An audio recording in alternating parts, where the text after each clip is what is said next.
Today we're talking about two women who had similar fates and remained united in friendship throughout their lives.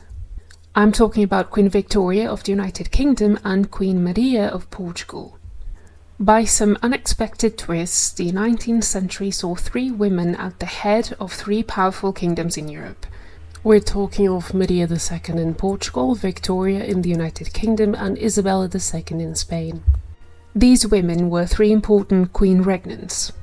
A steady friendship arose between Maria and Victoria, who met as children when the former was staying in England.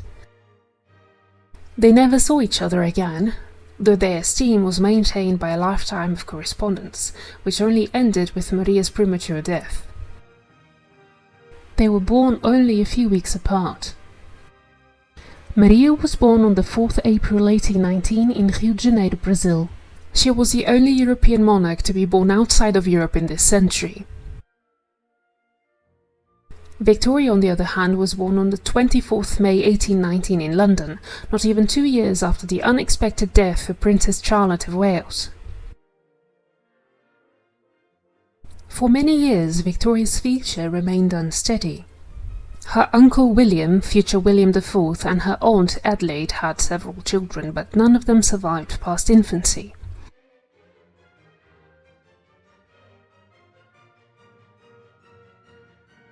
Maria had a different experience. Her father, Pedro, had 4 legitimate daughters and a son with his first wife, Leopoldina of Austria. In 1826, her father became King of Portugal, but he abdicated and eventually remained in Brazil and became the first Emperor of Brazil. As he only had one son, the heir to the Brazilian Empire, King Pedro IV of Portugal abdicated the Portuguese throne on his eldest daughter Maria, who was to marry her uncle Miguel.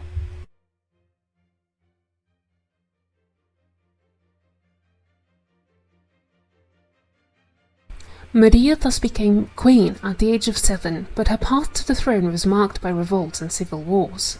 Her uncle proclaimed himself sole ruler and wished to rule according to the old tradition of absolute monarchy. Maria and Victoria had both fortunate and unfortunate circumstances to unite them. Victoria lost her father Edward, the Duke of Kent, before she turned 1, and Maria lost her mother Leopoldine, Archduchess of Austria, at the age of 7. Victoria's letters show concern for the unstable situation in Portugal. At the age of 15, Maria finally assumes her rulership, only to lose her father that same year.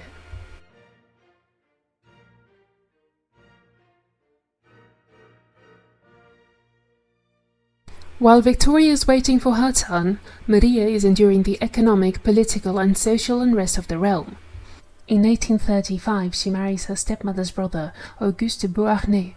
They had been married by proxy on the 1st December 1834.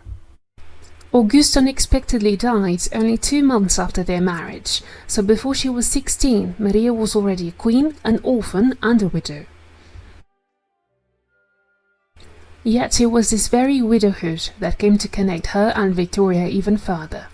In 1836, Maria married Ferdinand of Saxe-Coburg and Gotha, a first cousin of both Victoria and her future husband Albert.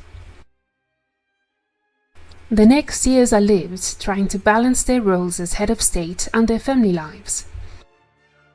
In 1837, Victoria becomes queen, and in 1840 she marries Prince Albert.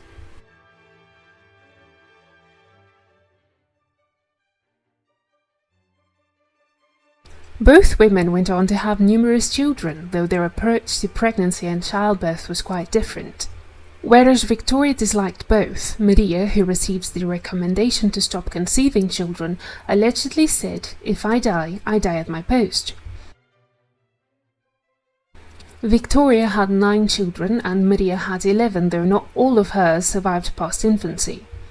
There are chronicles and diaries that report both moments of motherly pride and the rigidity often found in education during the 1800s.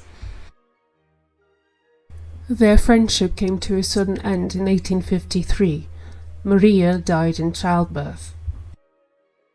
Victoria went on to live for almost 5 more decades, passing away in 1901.